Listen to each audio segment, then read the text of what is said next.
kenapa kepala negara atau pejabat-pejabat tingginya di Indonesia saat ini tidak berhadapan dengan rakyatnya langsung, seperti halnya yang kita lakukan saat ini. Ya sudah, sekali lagi, Presiden Negeri Sontoloyo ini ya udah, kita turun tangan aja, kita saling mengingatkan sekali lagi. Dan tujuannya ini adalah kita semua memerlukan guidance, termasuk saya. Kita memerlukan arah, kita memerlukan visi misi yang sama, kita memerlukan kolektif dream atau mimpi yang sama gitu ya, di tempat tidur yang sama, mimpi yang sama. Ini penting sekali untuk kita menjadi negara yang berdaulat. Baik sahabat semua, kita akan mulai. Selamat malam, assalamualaikum warahmatullahi wabarakatuh, dimanapun sahabat berada saat ini di negeri tercinta, mulai dari Sabang sampai Merauke. Kita selama beberapa saat ke depan kita akan memberikan banyak informasi-informasi yang mungkin sahabat butuhkan, begitu juga saya gitu ya. Jadi pertama-tama saya ucapkan terima kasih kepada nakes atau tenaga kesehatan dan tenaga medis, para dokter dan rumah sakit yang telah berjuang melawan COVID, melayani pasien yang saat ini udah kapasitasnya 100%. Dan siapapun yang saat ini terpapar dan lagi isolasi mandiri, semoga kesehatan dan kesembuhan dapat segera didapati sehingga imunitas tubuh kita terhadap virus menjadi sangat kuat. Dan sekali lagi, waktu kita terpapar COVID itu bukan death sentence atau hukuman mati, itu adalah perjuangan. Dan sekali lagi, terima kasih kepada tenaga kesehatan, tenaga medis, rumah sakit. Anda pejuang terdepan. Anda adalah pejuang-pejuang yang membawa bambu runcing yang mengalahkan penjajah itu. Dan saya dari hati yang dalam dan kita kaum New Mind mengucapkan selamat dan terima kasih berkali-kali. Terus semangat, terus semangat. Kami bisa apa? Kami hanya bisa menerapkan protokol kesehatan di manapun kami berada, dan kami mengurangi kegiatan berjumpa dengan banyak orang. Kami taat dan kita harap hal ini semua bisa terlewati. Kita tahu bahwa saat ini pemerintah lagi berjuang dengan gayanya dan semua negara juga berjuang dengan gaya masing-masing, tapi ada yang sudah lewat. Ada yang seperti kalau kita nonton Euro Cup kemarin gitu ya, agak sebel juga gitu ya, dimana mereka udah nggak pakai masker, mereka menang bukan sekedar menang dari COVID, tapi juga bola itu menjadi perayaan pelampiasan rasa suka yang setelah 1,5 tahun mungkin semuanya lockdown, dan kita masih berada di rumah dengan PPKM-nya gitu ya. Lebaran 2020 kita taat pada pemerintah untuk tidak pulang kampung, kemudian Lebaran Haji pun kita tidak sholat Id di publik. Mendadak tahun 2021 entah bagaimana kita juga nggak pulang kampung. Saya juga rindu sekali sama ibu saya, keluarga saya di kampung yang nggak bisa ketemu, dan kita taat. Kemudian Lebaran Haji ini pun kita nggak bisa keluar lagi. Dalam hati kita cuman berkata, kalau sampai tahun depan Lebaran masih kita nggak bisa pulang kampung, dan Lebaran Haji tahun depan kita tidak bisa berhaji, saya rasa ada masalah dengan bernegara kali ini. Udah kalian itu tidak menghadapi rakyat dengan langsung mengatakan apa yang terjadi. Sudah kita tidak boleh berhaji, dan ada yang mengatakan nggak boleh berhaji masalah COVID. Rasanya enggak. Banyak yang mengatakan ini jangan-jangan masalah politik, karena kita negaranya miring ke salah satu kekuatan politik dunia gitu ya, yaitu Tiongkok. Itu kita jujur-jujur aja. Kenapa sih kita nggak menjadi negara yang tidak harus miring ke kiri, nggak harus miring ke kanan, tapi semuanya kita rangkul gitu ya. Dan nyata, ngerangkulnya tuh nyata. Kalau sekarang kan agak miring ke salah satu, sehingga kita tahu Saudi adalah perpanjangannya tangan Amerika, di mana Amerika dengan petrodolarnya atau negara petrolnya Saudi dan negara Timur Tengah dikendalikan menjadi underlay-nya terbitnya dolar gitu ya. Berarti kan dia miringnya ke sana ya. Begitu kita nggak berhaji, jangan-jangan, sekali lagi jangan-jangan gitu ya, ada yang bilang dana hajinya kepake infrastruktur. Saya pikir alah itu mah nggak nggak tahu juga saya apa yang terjadi di atas sana. Tapi yang diterangkan gitu ya, jangan membangun narasi pakai buzzer. Buzzer sudahlah, udah masa lalu buzzer itu. Saat ini di DM kami di Bosman ini banyak buzzer-buzzer yang minta maaf, yang saya pikir no kamu nggak usah minta maaf sama saya karena banyak keluarganya terpapar COVID juga gitu. Ternyata keluarga buzzer itu tidak kebal COVID juga, terpapar juga, dan ada yang meninggal juga. Akhirnya kapok juga jadi buzzer, kirain waktu jadi buzzer mereka tidak terpapar gitu ya. Nah, jadi udahlah, kita buzzer yang berjumlah ribuan itu nggak usah dipakai lagi.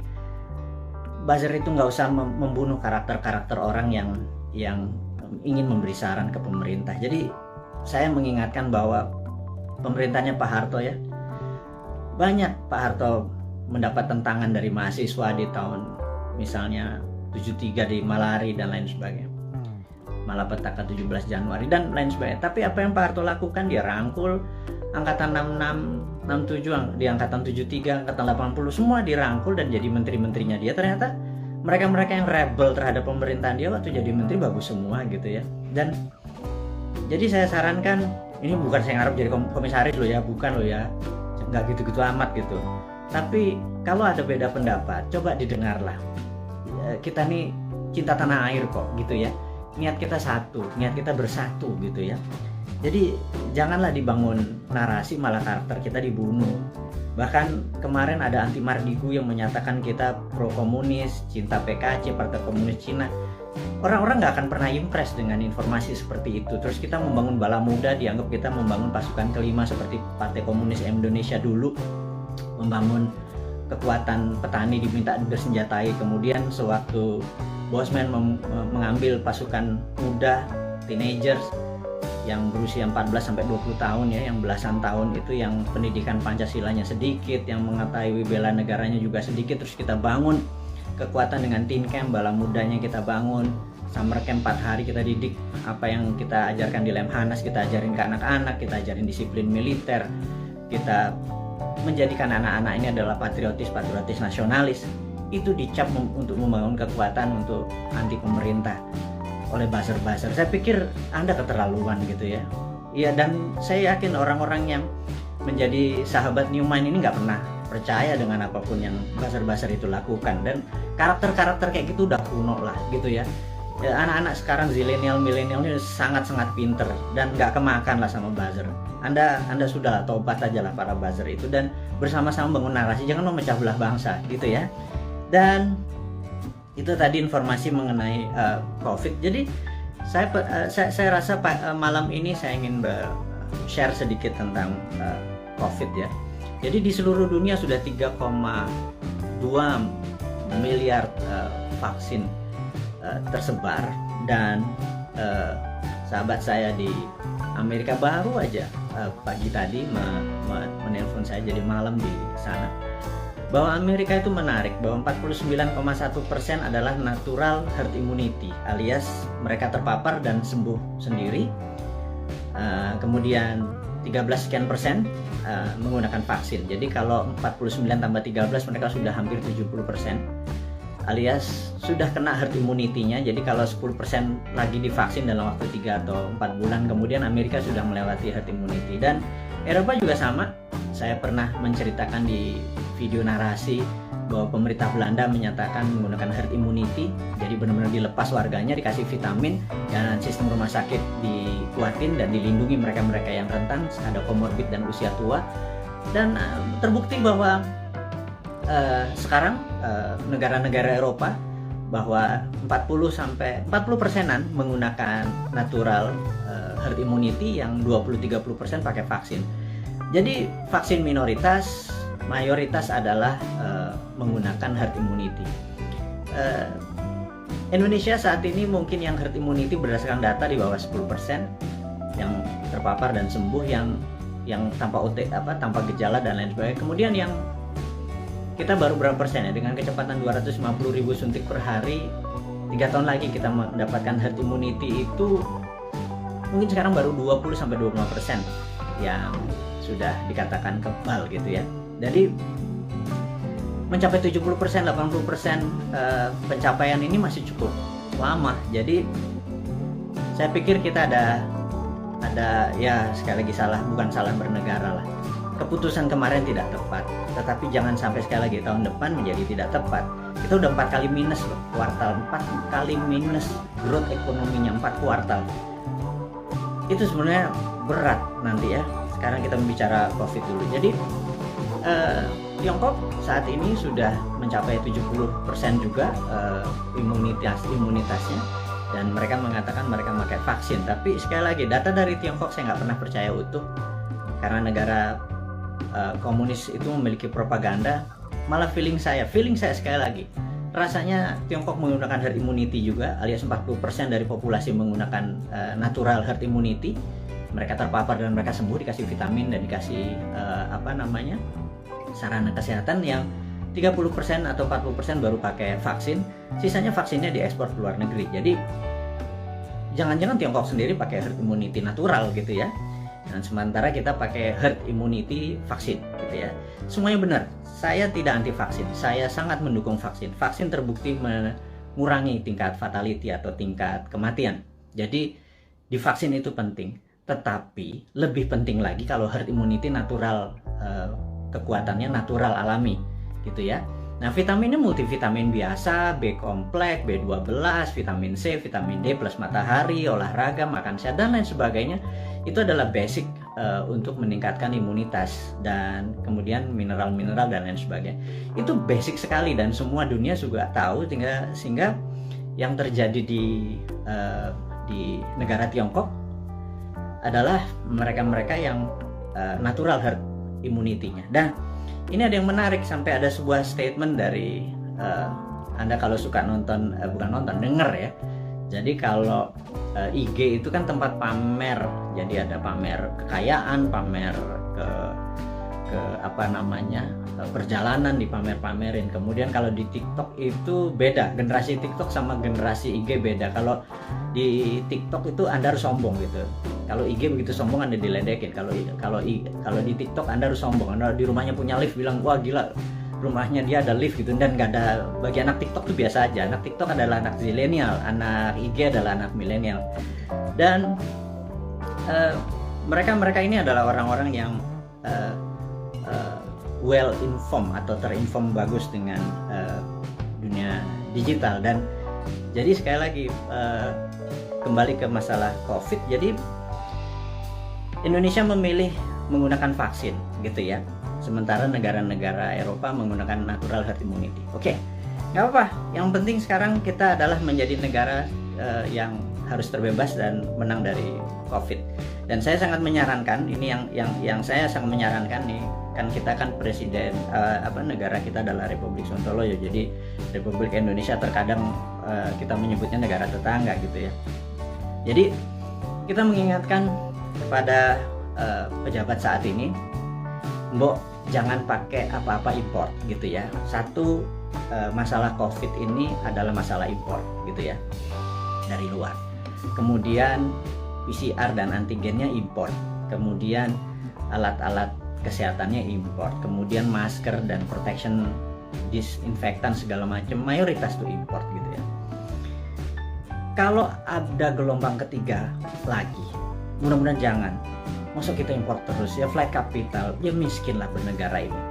Sudah sistem bernegaranya saat ini keuangannya cuma 44% uang beredar dari GDP nasional.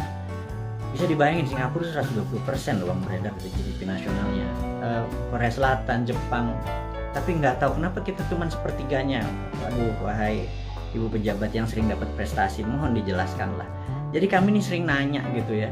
Ya kalau kaum New-Mind nanti yang berkuasa pasti kita bisa 1:120%.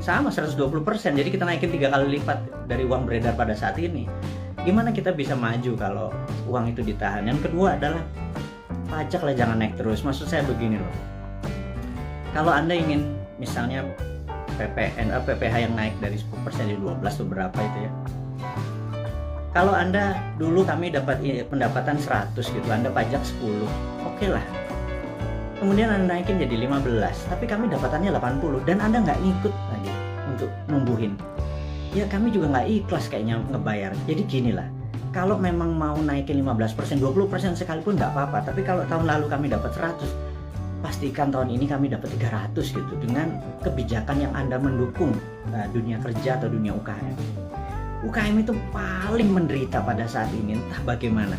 Nomor satu ya, kalau mau maju, kita semua tahu rule of thumb-nya untuk maju negara itu sangat sederhana, yaitu kredit selalu tumbuh di atas 15% setiap tahunnya daripada tahun belakangan. Jadi kalau tahun lalu 100, ya tahun ini 115. Minimum dengan naiknya 15% dari kredit tadi, negara naik 7%. Kalau sekarang jangankan 4%, 5% naik. Jadi kalau growth-nya cuma 2%, malah minus, itu ya wajar karena uang terlalu ketat. Dan apa sih susahnya Anda untuk memprinting money berbasis production gitu loh. Nah, kita udah ingatkan berkali-kali dari 2016, Bosman Sontoloyo ini mengingatkan MMT itu, Modern Monetary Theory, yang digagas oleh Michael Hudson, itu bukan isapan jempol. Kita cuma beda mazhab aja. Anda Keynesian, kita post Keynesian. China pakai sudah dari tahun 89. Amerika pakai dari tahun 71 printing money itu. Terus negara Eropa, negara Jerman pakai semua. Ini untuk menyelesaikan masalah COVID ini ya, Tiongkok pun melakukan printing money saat ini. Dan kok kita malah minjem sih? Aduh, gimana sih? 6.500 triliun loh. Itu bunganya aja udah hampir 3.300 triliun. 300 triliun kalau buat beli obat itu selesai masalahnya, gratis semua, PCR gratis, antigen gratis. Kalau PCR-nya bayar, antigennya bayar, gimana kita mau travel? Terus udah kayak gitu, dengan PPKM kita ini udah taat sama ininya, tapi semuanya bayar gitu ya. Vitamin bayar gitu ya. Terus pajak bayar, terus kita pokok nggak pernah kebayar, negara sibuk bayarin utang, terus nambah utang. Aduh, ini mau mulai dari mana? Kita nih bertanya. Jadi sekali lagi, sahabat semua, kaum New Mind, kita ingin ke depan kita menjadi negara berdaulat. Jadi hari ini yang mau diinformasikan adalah gimana caranya kita di tahun 2045 Indonesia adalah negara superpower. Udah ya, itu adalah tema hari ini. Kenapa kita bilang ada yang penting dari Bosman hari ini mau mengumumkan sesuatu, yaitu kita ingin tahun 2045 pada saat Indonesia 100 tahun, Indonesia Emas, Indonesia menjadi negara superpower, bukan sekedar negara kaya lagi, negara superpower. Kita nggak bisa tumbuh hanya 5% atau 7% seperti janji-janji kemarin di dalam kampanye, nggak bisa. Kita tumbuh harus lebih powerful dari angka-angka itu. Terus bagaimana membuat ini berdaulat gitu ya?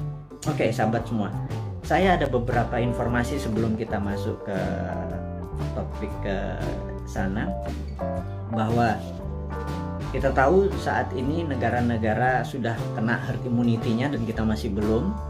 Dan penting untuk kita memberi informasi adalah begini, sahabat, saya mengingatkan kita masuk ke topik berikutnya setelah tadi ini masuk. Jadi beberapa kali kita kalau naikin informasi di IG, toto bisa hilang gitu ya. Kemudian di sosmed yang lain seperti YouTube, channel kita sering di warning, sering diperingati dan hilang. Di Facebook, jadi kita udah berapa kali hilang, terus 7 kali kita diperingati Facebook, IG, Twitter kita hilang, terus YouTube kita pernah hilang gitu ya. Dan ternyata saya baru memahami setelah algoritma teman-teman melihat dan dilaporkan, ternyata cara menghilangkannya gampang. Begitu mereka tidak ingin video atau tulisan segala macam itu, sekelompok buzzer adalah menginformasikan, melaporkan bahwa ada unsur porno, ada unsur dan lain sebagainya, sehingga pemilik sosial media yang tidak bisa berbahasa Indonesia itu pokoknya dapat laporan, terus mereka kasih peringatan kita gitu ya. Agaknya ide-ide kita ini sudah mulai menaklukkan baik globalis di internasional ataupun pemikiran bernegara. Padahal kita tidak berniat untuk revolusi, berkudeta. Kita ingin negara kita utuh dan kita ingin negara kita menjadi negara berdaulat di 2045. Kita tidak tergantung pada negara asing gitu ya. Yang kita tanyakan misalnya pada saat kita taat tapi TKA asing masuk. Anda datang deh jam 12 malam, jam 2 malam ke Soekarno-Hatta ya, pakai masker ya, sama disinfektan. Anda bisa lihat ada 300 orang, 500 orang, terus mereka nggak ada karantina. Pertanyaan sederhana, kenapa nggak dikarantina sih? Gitu aja. Segitu kuatnya pendukung mereka-mereka ini, yang saya nggak tahu pejabatnya mungkin sakti sekali gitu ya, sehingga waktu kita peringati kenapa mereka bisa masuk, kenapa kita taat terus mereka asing bisa masuk, terus mereka bisa ikut bersama-sama komersial flight dengan warga negara Indonesia lainnya, mereka tidak bisa berbahasa Indonesia. Dan jawabannya adalah jangan macam-macam, suruh diam kau gitu ya, karena nanti kalau negara itu tidak mau invest di Indonesia, Indonesia bisa rugi. Itu kalimat yang benar-benar menurut saya, lu gila ya, jangan gitulah. Emang satu-satunya negara ngomong itu memang Tiongkok apa? Segitu taatnya gitu? Enggak gitulah, jangan berkata begitu. Kita bukan anak-anak lah. Berbicara yang lebih elegan sedikit, dengan data, dengan santun, jangan membentak, jangan menghardik gitu ya. Kita bertanya juga baik-baik, ya kasih jawaban aja gitu ya, bahwa nanti kita urus, kasih yang manis lah gitu. Kita udah capek saling bentak, saling curiga gitu, udah capek gitu. Bernegara elegan sedikit, statement lah, jadi negarawan lah, jangan jadi pedagang. Ada cuan, ada untung segala macam gitu ya. Ya lu untung, gua kagak gitu ya, apalagi rakyat gitu ya. Itu kami bertanya gitu ya, kami dapat apa? Udah asetnya hilang, tanah air kita hilang, diambil barangnya, kita cuma dapat apa? Dapat pajak gitu. Buktinya kita tetap dipajakin tuh. Terus apa? Dari apa untungnya gitu ya? Terangin aja, ini untungnya segini. Kalau kita yang tahu adalah aset kita hilang, nikel kita gone, digantikan dengan apa gitu.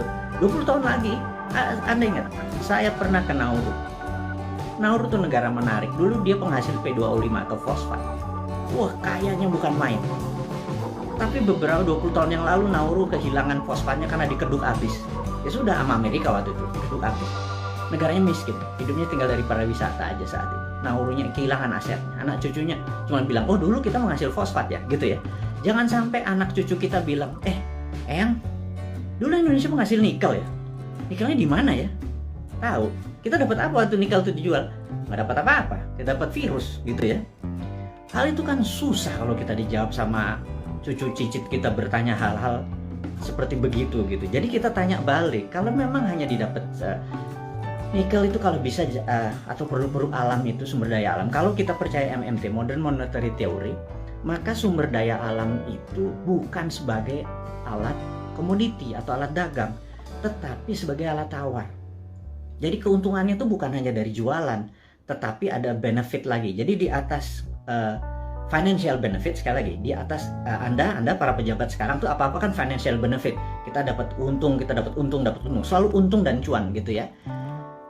Cara bernegara itu kesannya kayak anak TK gitu ya. Karena kalau cara bernegara di atas keuntungan materi itu ada namanya humanitarian benefit, keuntungan atas nama kemanusiaan.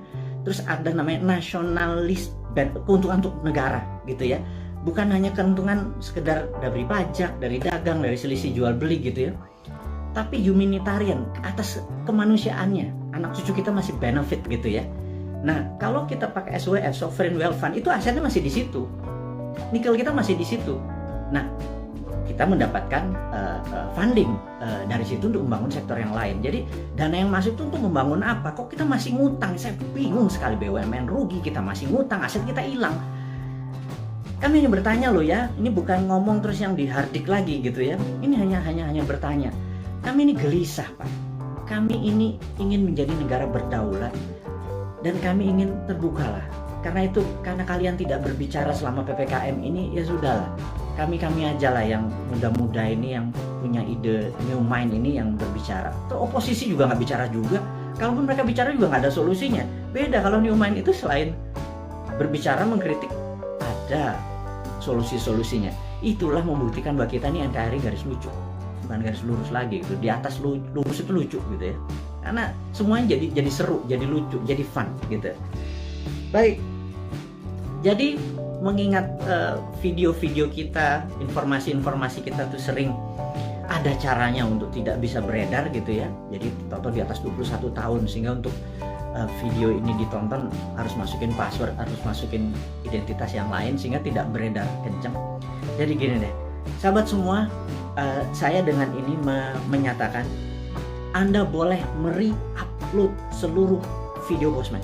masuk ke video Anda, masuk ke YouTube channel Anda, masuk ke sosial media Anda. Kalau Anda dapat AdSense, dapat uang dari iklan yang masuk, ambillah semua itu untuk Anda. Saya tahu ada sekarang ini udah puluhan saat ini yang menggunakan video-video Bosman masuk ke video mereka. Nggak masalah. Jadi bukannya kita bilang, lu pakai nama gue, pakai produk gue, nggak ada. Karena di sini bukan uang yang kita harapkan dari kepentingan video-video tadi. Video tadi adalah untuk kesadaran bernegara. Jadi saat ini video Bosman hanya ditonton 1 juta viewer per hari. Dengan Anda sahabat semua ada 9.000 saat ini. Kalau Anda share atau upload satu aja, apalagi semuanya ya, ada 600, sudah hampir 600 itu, dan Anda dapat financial benefit. Saya tahu banyak sekali ada yang pernah lapor ke saya, terima kasih Pak, saya dapat 17 juta komisi fee dari AdSense YouTube bulan ini dari video-video Bapak. Saya bilang ngambil lah, saya bilang kayak gitu. Itu Anda semua bisa benefit dari itu semua. Tapi poinnya adalah jika suatu hari YouTube channelnya Bosman dan itu Bosman di drop atau di block atau di take down atau diapain lah, terserah, misi-misi kita tetap tercapai. Sekali lagi, ini bukan masalah uang, ini adalah masalah bagaimana mengedukasi supaya tahun 2024 pada saat Old Mind ini sudah di masa ujung pemerintahannya, kita bisa, ide kita diterima. Bosman bukan mau jadi presiden, mau jadi lord. Jadi nggak ada cita-cita untuk, yang penting idenya. Ganti semua ide tua itu semua. Masuk kalau si A yang jadi tetap pakai IMF, si B yang jadi tetap pakai obornya Cina. Coba aja lihat sekarang yang di etalase di 2024, semuanya pasti begitu jadi. Tanya deh, begitu jadi pasti pakai itu lagi. Bernegaranya taat sama Amerika lagi, takut sama Tiongkok lagi gitu ya. Jadi oke lah, siapapun nanti yang jadi, mereka akan bilang, Bosman gue ambil konsep lo ya, karena ini membuat Indonesia berdaulat. Apa jawaban saya? Ambil Jo, gitu ya. Kalau kita Manado nih, ambil lah, dia bilang gitu. Gak masalah, karena ide kita, yang penting ide kita diterima. Nomor satu kan MMT, Modern Monetary Theory, itu adalah printing money.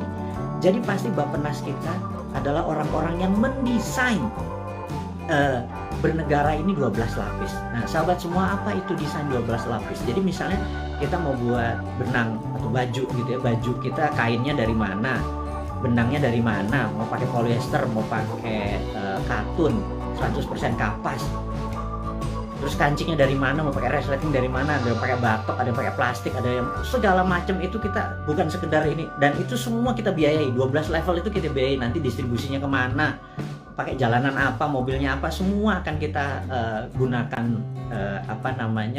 produk-produk lokal, dan itu pakai printing money. Jadi printing money itu tidak bisa jalan sebelum project itu dihitung cost accountingnya ya.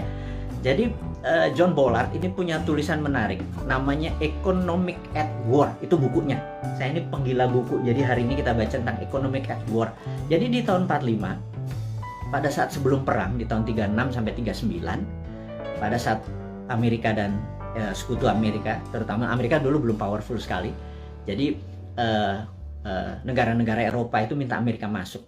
Terus apa yang dilakukan adalah mereka minta John Maynard Keynes, ada banyak sekali ilmuwan-ilmuwan, tokoh-tokoh ekonom di masa itu disuruh menghitung cost accounting.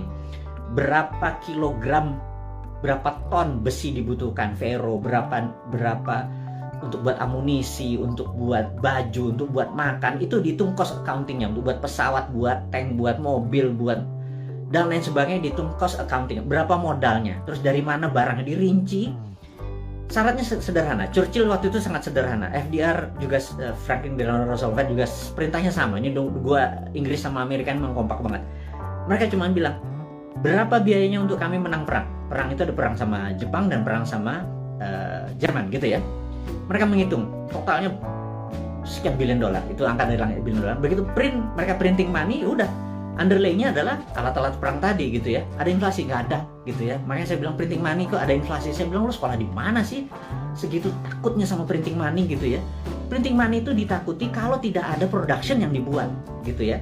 Tapi kalau, nah bukunya baca, namanya The Economic at War. Jadi The Economist at War. Jadi orang-orang memenangkan perang tuh ekonom yang memenangkannya gitu ya. Nah jadi sama, kita nanti akan sama juga. Kita akan membuat menghitung cost accountingnya, kemudian kita akan printing money, dan UKM kita langsung jalan, ini jalan. Karena kita mau tahun 2024 itu kita menjadi negara berdaulat gitu ya. 2045 kita akan menjadi, dan mulainya dari 2024 karena sekarang kayaknya udah nggak kasihan sekarang ngurusin COVID, terus ngurusin apa Tiongkok ya udahlah, itu mereka terlalu repot dengan urusan gitu. Nggak mungkin lah bisa menjadi negara berdaulat. Kita cuma ngingetin sekali lagi. Jadi kita harapkan konsep kita ini diterima oleh siapapun yang nanti mau running 2024 konsep kita ini. Jadi kalau Anda bayangin ber-9.000 kita upload masuk, Anda buat, kalau nggak punya YouTube channel, Anda buat YouTube channel atau YouTube channel Anda sendiri. Anda tinggal ambil tulis kita, terus kasih judul-judul yang jangan terlalu negatif atau terlalu clickbait gitu ya. Kasih yang educate, kasih yang fun, kasih yang lucu dan lain sebagainya, sehingga ribuan atau jutaan orang. Saat ini ada 180.000 orang yang ada di internet, ada 180 juta. Jadi saya harapkan teman-teman bisa memanfaatkan. Kalau Anda dapat 1 juta per hari, Anda bisa hampir 100 juta itu dari AdSense-nya dari YouTube gitu ya. Pakai aja video-video kita ini untuk di-upload, di-reshare, dan pakai akun-akun Anda sendiri. Perbanyak itu semua informasi-informasi itu. Anda boleh mengganti thumbnail-nya, mengganti footage-nya. Yang penting voice-nya jangan dipotong. Narasinya gunakan tulisan agar orang menjadi lebih paham gitu ya. Ini tujuannya bukan untuk memecah belah bangsa, ini tujuannya untuk membuat kita negara berdaulat. Dan cara cerdas bernegara ini sudah hampir 600 video. Sebarkanlah gitu ya. Kemudian sahabat semua, kita saat ini ya tadi ada informasinya adalah untuk upload. Anda sangat diizinkan menggunakan nama Anda video-video Bosman. Saya harapkan ada 9.000 sahabat ini punya 9.000 akun yang masing-masing taruh semua videonya Bosman, dan Anda dapat faedah yang sama. Sekali lagi, kita baru mencapai mungkin 1% dari populasi. Bayangin dari 180 juta orang yang punya akun di sosial media atau internet, menggunakan internet ini, baru 1 juta yang kita capai. Masih kecil sekali. Gimana cara 100 juta bisa menonton video ini? Dan kalau 100 juta bisa menonton video ini melalui Anda punya channel, ya Anda yang dapat duitnya loh. Bicara itu aja dulu. Di masa pandemi seperti begini susah bergerak, udahlah YouTube channelnya Anda aktifkan gitu ya. Mudah-mudahan jadi faedah ini bersama. Dan saya mengingatkan bahwa saat ini kita tahu bahwa kita berperang, dunia saat ini berperang. Contohnya lagi, bisa dibayangkan bahwa di dunia yang perang dunia pertama, yaitu tahun 1914 sampai 1918, 4 tahun itu perang dunia 1, kemudian perang dunia kedua 40 sampai 45, 5 tahun. Dan kita tahu 2016 waktu Trump menyatakan menjadi presiden, 2017 Trump declare war ke Tiongkok. Tapi bukan world war, bukan perang dunia, tetapi adalah economic warfare, dengan salah satu strateginya menggunakan trade war, perang dagang. Itu terjadi, dan begitu itu terjadi maka di tahun 2017 sahabat semua ingat, kita mengingatkan dengan waktu itu belum pakai YouTube, di 2019 kita mengingatkan bahwa everything start with economic warfare, diakhiri dengan military war gitu ya.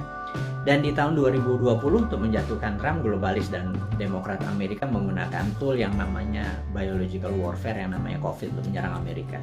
Dan pada saat itu yang disarankan oleh mereka menggunakan masker, tapi Trump punya analisa sendiri bahwa kalau peristiwa dari Spanish flu itu ada 3 gelombang. Jadi gelombang pertama tertinggi, kedua agak rendah, ketiga terendah.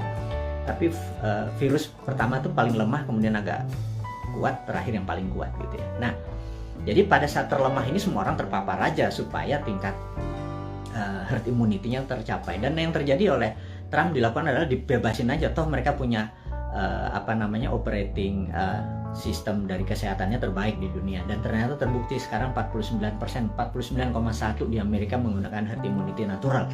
Dan ini adalah, ya tapi sekali lagi Trump kalah dengan 4 negara bagian yang dalam tanda petik dicurangin katanya. Tapi itu negara Amerika, bukan negara kita. Tapi dia adalah salah satu polisi dunia yang berkepanjangan. Ternyata Biden ini mengambil konsepnya Trump untuk masih berperang juga dengan Tiongkok. Jadi, dan itu adalah perang dunia negara. Kita nggak ikut-ikutan. Tetapi kita di dunia ini perang dengan makhluk yang tidak kelihatan, yang namanya virus corona atau COVID gitu ya. Jadi begitu dunia saat ini menjadi satu rasa dan perang bersama, inilah yang menarik, bahwa kita harusnya sudah menggunakan war mode atau economicnya at war. Jadi ekonomi kita udah 3, economic at normal condition, economic at crisis, dan economic at war. Jadi harusnya bernegara itu pakai economic at war. Sayangnya sekali lagi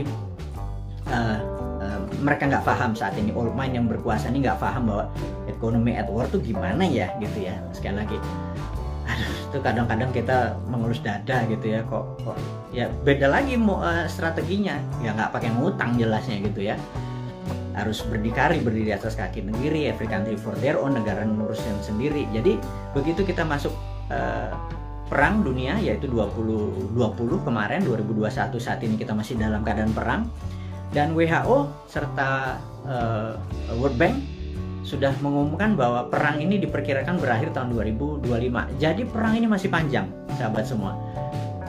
Perang ini kan perang besar itu kan ada battle perang, pertempuran kecil gitu ya. Ini masih banyak di Jawa sekarang, di Bali itu masih ada pertempuran kecil. Dan kita harus memenangkan pertempuran itu untuk memenangkan peperangan. Jadi bayangin kalau kita baru selesai tahun 2025. Jadi baru sebagian yang tahun 2022 lepas sebagian, 2023 lepas sebagian, dan lain sebagainya.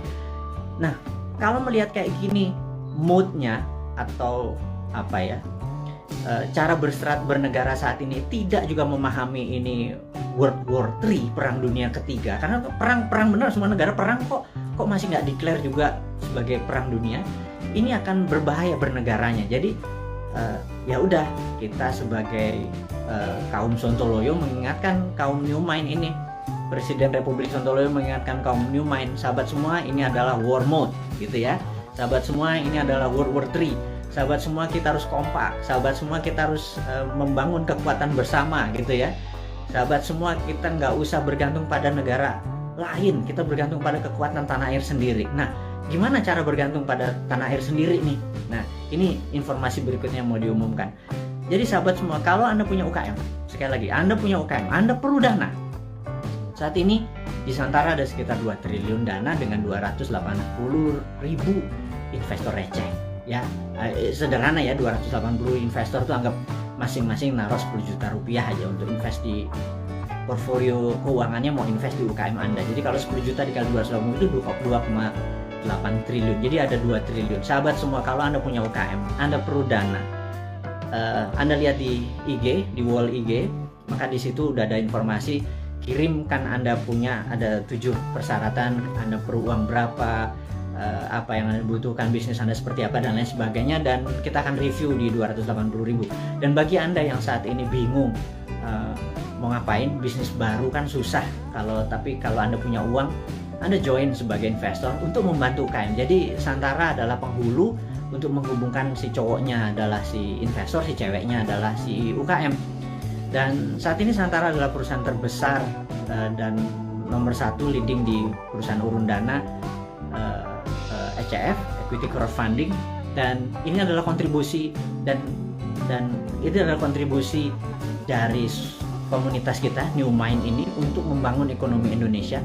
Itu base-nya MMT kita kan pro pada UKM, pro pada bottom of pyramid. Jadi bukan yang piramid di atas, kita pro pada bottom of pyramid. Ini membuktikan bahwa kita bukan cuma konsep doang. Beginilah cara kita bergandengan tangan. Jadi tadi ya, nomor 1 kita re-upload, kemudian re-share apa yang kita punya informasi. Kedua adalah yuk gandengan tangan untuk membangun UKM. Karena UKM ini yang kuat terhadap masalah krisis ekonomi. Inilah yang membuat Indonesia nanti take off di 2045 adalah kekuatan UKM yang 40-50 juta itu. Tapi UKM itu mungkin kita bagi 3, ada kecil, mikro, kecil, dan menengah. Saat ini mungkin kita yang menengah dulu ya, ngapunten. Jadi kita belum bisa menolong yang mikro gitu ya, yang juga yang kecil gitu. Kita yang menengah dulu, pelan-pelan. Tangan cuma 2. Organisasi kita masih muda gitu ya, baru 3 tahun. Tapi sahabat semualah yang bisa membuat kita bisa menolong menengah, kecil, dan nanti yang ke mikronya gitu ya. Makanya yuk gandengan tangan, kita invest di UKM. Nah, kemudian ada lagi yang kami mau umumkan sekali lagi, teman-teman, bagi mereka yang saat ini ada kondisinya kita tahu nggak stabil ke depannya, tidak ada yang terbaik daripada uang Anda ditaruh di gold atau di emas gitu ya. Jadi daripada, dan emas itu kalau pakai fisik kan bisa bermasalah. Sebentar lagi Dinaran akan menerbitkan ATM Gold. Jadi Anda bisa buka rekening, beli emasnya.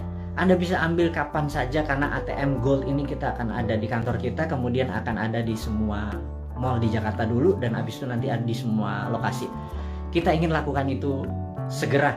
Jadi ini semua adalah untuk bakti kita, gimana caranya kita bergandengan tangan ke depan untuk menjadi negara yang powerful. Sahabat semua, sekali lagi saya mau mereview apa yang kita dapat hari ini adalah negara dalam keadaan perang, dunia dalam keadaan perang. Saya sarankan Anda untuk melakukan hal yang sangat penting yang namanya survival mode. Anda harus survive, Anda harus sehat, Anda harus semangat, Anda terus bersatu, Anda terus berjuang mengalahkan masalah ekonomi, masalah kesehatan. Kita bergandengan tangan, kurangi gerak. Jadi pada saat ada masalah dengan keuangan, yuk kita bergandengan tangan dengan Santara. Yuk nabung di Dinaran, dan jangan banyak gerak dulu, sabar. Jadi kita momen ini adalah segalanya. Jadi survival mode. Jadi saat ini ikuti aturan pemerintah untuk PPKM, stay healthy. Teman-teman semua, di akhir informasi hari ini kita ucapkan sehat selalu, semangat selalu, bersatu selalu. Gunakan seluruh kekuatan Anda untuk membangun Indonesia, terus berprasangka baik, terus kompak, dan percayalah Indonesia akan menjadi negara berdaulat di tahun 2024 mulainya, dan di 2045 Indonesia akan menjadi negara superpower. Dari saya, selamat menikmati hari Minggu, sukses buat Anda semua. Wassalamualaikum warahmatullahi wabarakatuh.